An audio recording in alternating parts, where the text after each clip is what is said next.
hi friends welcome to Rena समयल इनके என்ன சமையல் பார்க்க போறோம்னா காளான் பச்சை பட்டாணி ரெண்டையும் பயன்படுத்தி ரொம்ப அசத்தலான ஒரு குழம்பு தான் பார்க்க போறோம் மதியம் சாதத்தோடையும் நைட் இட்லி தோசைக்கும் ரொம்ப சூப்பரா இருக்கும் சப்பாத்தி பரோட்டாக்கெல்லாம் ரொம்ப அட்டகாசமா இருக்கும் அந்த எளிமையான முறையில் செய்யக்கூடிய காளான் பச்சை பட்டாணி குழம்பு ரொம்ப அசத்தலா எப்படி செய்யறதுன்னு வாங்க பார்த்தறலாம் காளான் பச்சை பட்டாணி குழம்பு பண்றதுக்கு 3 டேபிள்ஸ்பூன் எண்ணெய் சேர்த்தறலாம் எண்ணெய் சேர்த்தாச்சு எண்ணெய் நல்லா சூடாகி வரட்டும் எண்ணெய் சேர்த்து எண்ணெய் நல்லா சூடாகி வந்துட்டு இப்போ இதில் பிரியாணி இலை பட்டை கிராம்பு ஏலக்காய் கல்பாசி சேர்த்துடலாம் நம்ம சேர்த்த பட்டை கிராம்பு ஏலக்காய் பிரியாணி இலை கல்பாசி எல்லாமே நல்லா பொரிய ஆரம்பிச்சிருச்சு பொடியாக நறுக்குன ஒரு பெரிய வெங்காயம் சேர்த்துடலாம் பெரிய வெங்காயத்தை சேர்த்துட்டு நல்லா வதக்கிடலாம் வெங்காயம் நல்லா வதங்கி வந்துருச்சு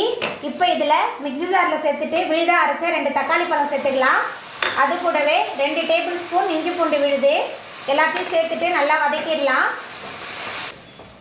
நம்ம சேர்த்த வெங்காயம் தக்காளி நல்லா வதங்கி இஞ்சி பூண்டோட பச்சை வாசனையெல்லாம் போயிடுச்சு இப்போ இதில் பச்சை பட்டாணி சேர்த்துக்கலாம்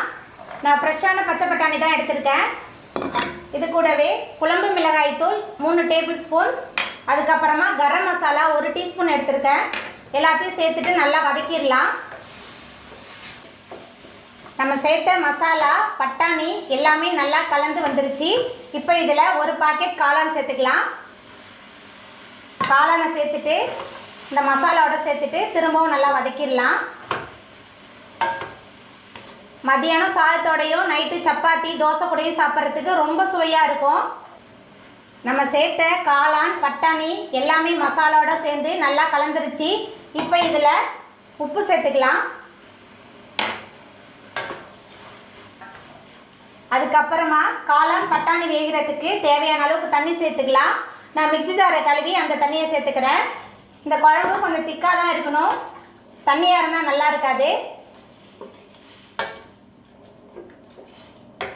நல்லா கலந்து விட்டாச்சு எல்லாம் சேர்ந்து நல்லா கொதிச்சு பட்டாணி காளான் எல்லாம் நல்லா வெந்து வரட்டும் நம்ம வேக வச்ச பச்சை பட்டாணி காளான் எல்லாமே சூப்பராக வெந்து வந்துருச்சு இப்போ அரை மூடி தேங்காவோட சோம்பு சேர்த்து விழுதை அரைச்சி வச்சுருக்கேன் அந்த தேங்காய் விழுதை சேர்த்துடலாம் தேங்காய் விழுதை சேர்த்துட்டு நல்லா கலந்து விட்டுடலாம் தேங்காய் சேர்த்து ஒரு கொதி வரட்டும் தேங்காய் சேர்த்து ஒரு கொதி வர ஆரம்பிச்சிருச்சு இப்போ மேலால் கொஞ்சமாக கொத்தமல்லி தழை தூவிட்டு நம்ம அடுப்பு ஆஃப் பண்ணிடலாம் நம்மளோட காளான் பச்சை பட்டாணி குழம்பு சூப்பராக ரெடி ஆகிட்டு அவ்வளோதாங்க நம்மளோட சுவையான காளான் பச்சை பட்டாணி குழம்பு ரொம்ப சூப்பராக ரெடி ஆகிட்டு நீங்களும் உங்கள் வீட்டில் இந்த சுவையான காளான் பச்சை பட்டாணி குழம்பு செஞ்சு பாருங்கள் இந்த வீடியோ உங்களுக்கு பிடிச்சிருந்தா லைக் பண்ணுங்கள் ஷேர் பண்ணுங்கள் கமெண்ட் பண்ணுங்கள் சப்ஸ்கிரைப் பண்ணுங்கள் அப்படியே பக்கத்தில் உள்ள பெல் பட்டனை கிளிக் பண்ணிடுங்க நன்றி